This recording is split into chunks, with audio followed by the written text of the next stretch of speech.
Myself, Jitendra Dhakar, research scholar working in the Chemical Engineering Department of IIT Roorkee. My topic of poster presentation is pressure-driven flow of ionic liquid through contraction, expansion, microchannel, electroviscous, and asymmetric surface charge effects. Electrokinetic phenomena is a family of several effects that occur in the heterogeneous fluid. They are mainly classified as electrophoresis, electroosmosis, sedimentation potential, and electroviscous or streaming potential. Our topic of interest is electroviscous effect.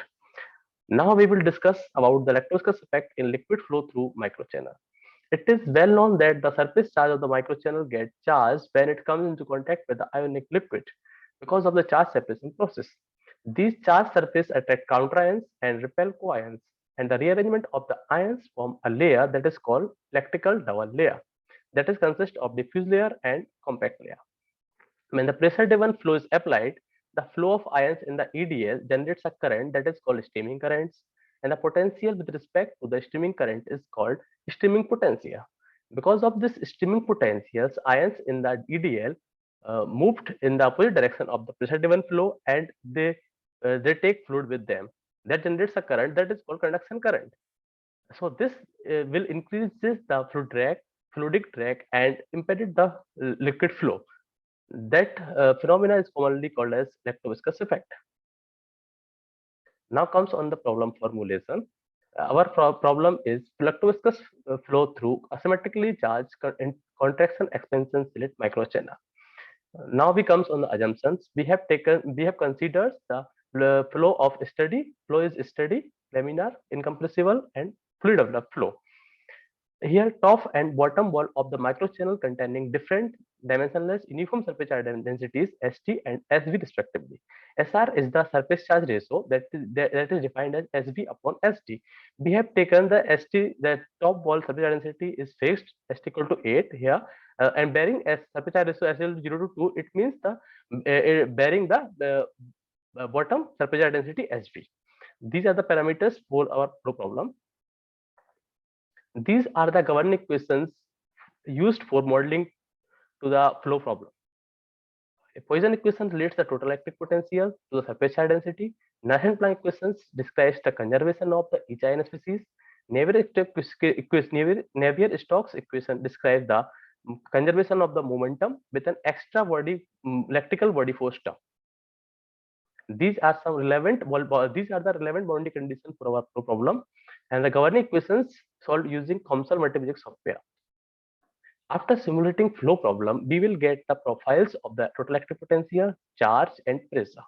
The lateral curving obtained due to non-zero potential gradient normal to the wall. And here we have seen in the total electric potential, the surface charge ratio vary from 0 to 2. The lateral curving also vary.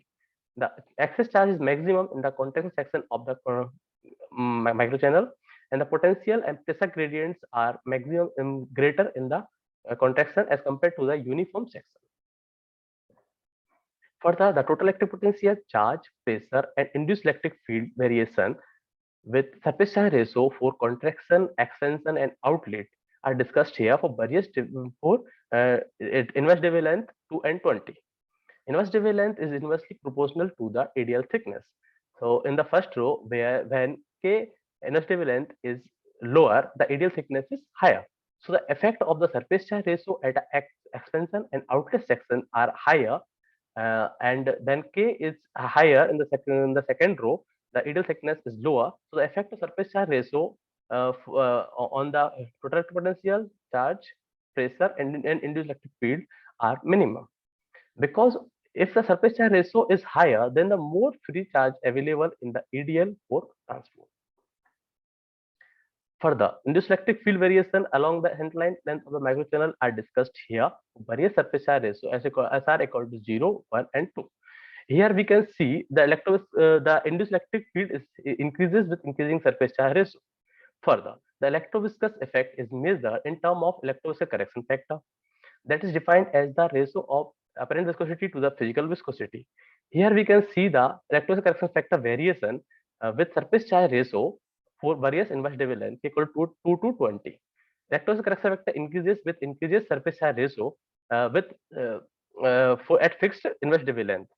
because increasing the pressure drop with increasing the surface charge ratio. These are some concluding remarks for our flow problem. We have discussed the profile of electric potential, charge, and pressure for various surface charge ratio. And the asymmetry of the surface charge increases the induced electric field and electrostatic correction factor, and that results in increasing in the electrostatic effect in the microchannel. Thank you.